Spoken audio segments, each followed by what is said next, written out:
So I finally finished watching Squid Game Season 2. Does it hold up to the original and all the criticisms about it correct? Let me tell you all of my thoughts in this video.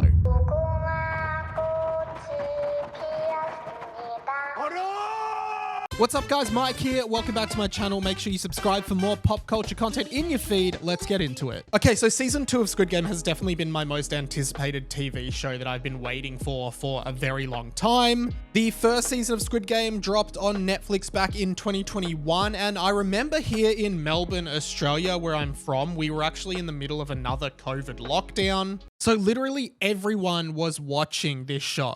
And I have said this many times on my channel, but that original season of Squid Game was impeccable. It still to this day is probably the best TV show I've ever seen. And the thing with season 1 was it wrapped up so neatly, but of course with its overwhelming popularity, they were always going to try and milk it for everything it was worth, which is pretty much what Netflix always does. And sometimes that can have negative effects. Like not everything needs another season. Like sometimes it is okay to just leave things as they are. And with Squid Game, I was definitely cautious because I don't think you can improve on perfection. And I think there was always going to be this thing with Squid Game season 2 of like, will it be as good as the original, or will it be better, or will it be worse? I definitely haven't seen as much hype around it as I have from season 1. Like it doesn't feel like as many people are watching season 2 as are watching season 1. And I have seen a bunch of like criticism online around this, but to be honest, I'd much rather talk about my own thoughts than talk about what other people are saying about it. I thought this was fantastic. Yeah, baby. Don't get me wrong, season 1 of Squid Game is definitely better than season 2.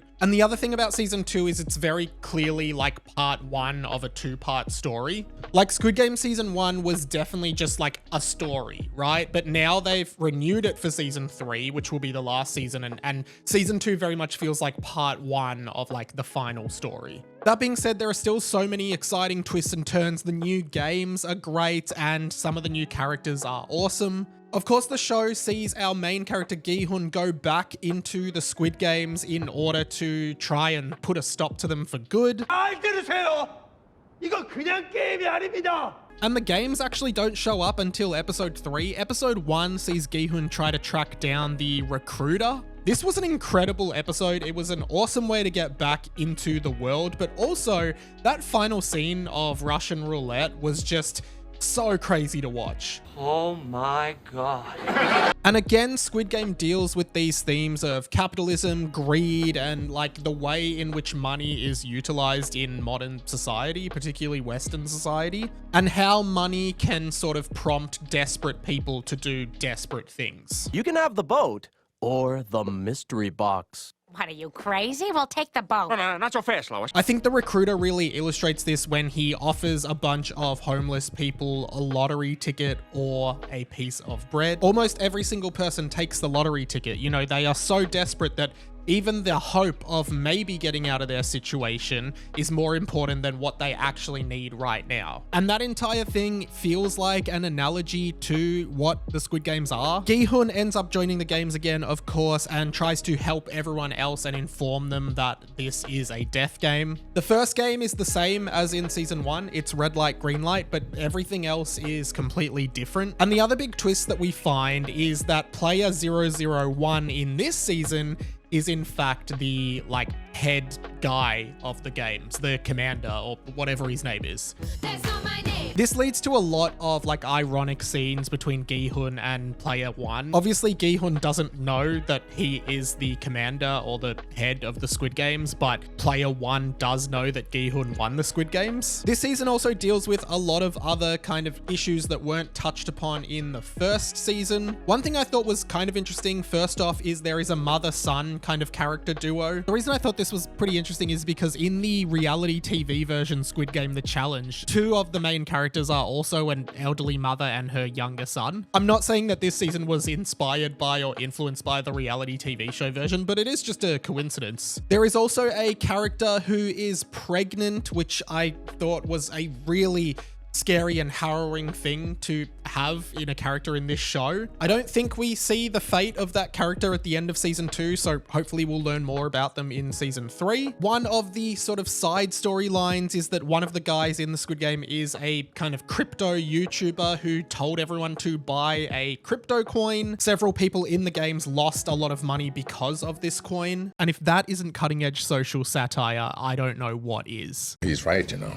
Because this literally just happened in the real world with Hawk Tour Girl, who started a meme coin and then is currently like in a bunch of legal trouble because of it being essentially a scam. Hawk Tour and spit on that thing. We also see some of the players using drugs during the games, including most prominently Thanos, who is a rapper. I like you. I am seeing a lot of Thanos hate online, and I don't know why. I thought this guy was fantastic. I thought he brought so much spirit into this season. Bad, you know, Chow. I'm a legend, Thanos. The other interesting character is a trans woman, I guess delving into the social issues of today and this person not being accepted by their family and their friends and their workplace, probably leaning into like the more conservative politics of South Korea. Discussions around trans rights are a huge thing, particularly in the Western world at the moment, so it was really interesting to see how they tackled this. The other twist that I really liked was in, I think, episode 2, in which we had been following a homeless woman who is a defector from North Korea. She is trying to track down her infant daughter that she left at the border, and she needs more money to be able to do that, which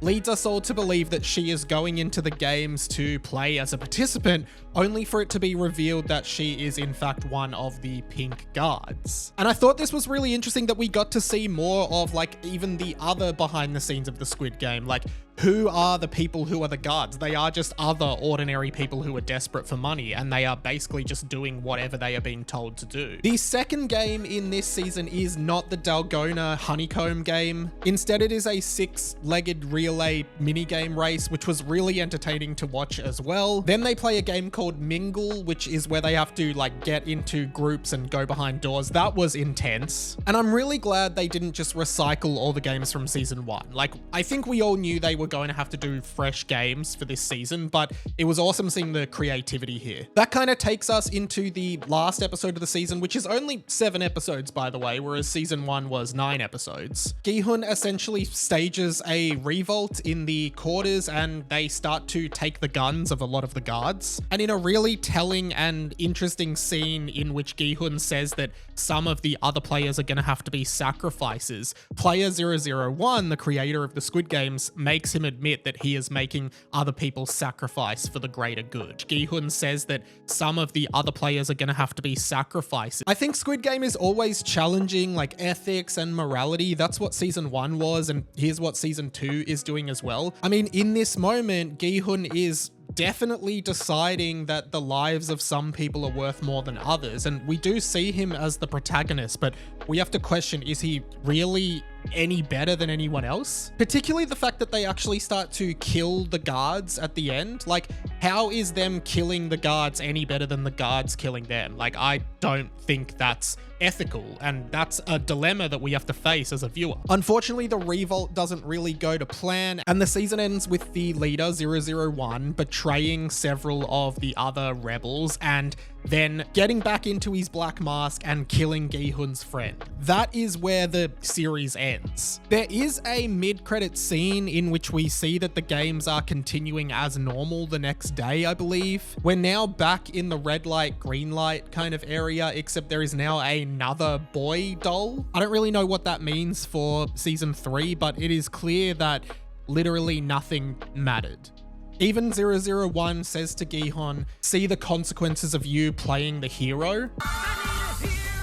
It's a really grim and melancholy criticism of almost Western society in general. Like, there are a lot of people who like dream of changing the world for the better, but almost always the system just eats them up. I watched this in 3 days and I just devoured it. I thought this was fantastic. Again, I think Squid Game is some of the best social commentary in modern television, and I am so excited for season 3. I heard they filmed it back to back with season 2, so hopefully we don't have to wait too much longer to get the conclusion to this epic story. Whew, thank you so much for watching, guys. Hey, I've done a bunch of videos on Squid Game, so if you want to watch those, check them out on my channel. Subscribe as well and comment, what did you think of Squid Game season 2? What did you think of the new characters, the new games? Let me know all of your thoughts down below, and are you excited for season 3? What do you think might happen now? I'd be really interested to hear your thoughts. Let's have a discussion down in the comments. But if you have nothing to comment but you want to help me out with the algorithm, just comment one more game down below so I know you're watching. Aside from my videos here, I'm all over the internet doing dumb stuff that I think is cool. You can follow me over my Instagram for my takes and learnings on like stuff I've been reading, and you can also read my blog where I talk about pop culture, mental health, and being a millennial and how those things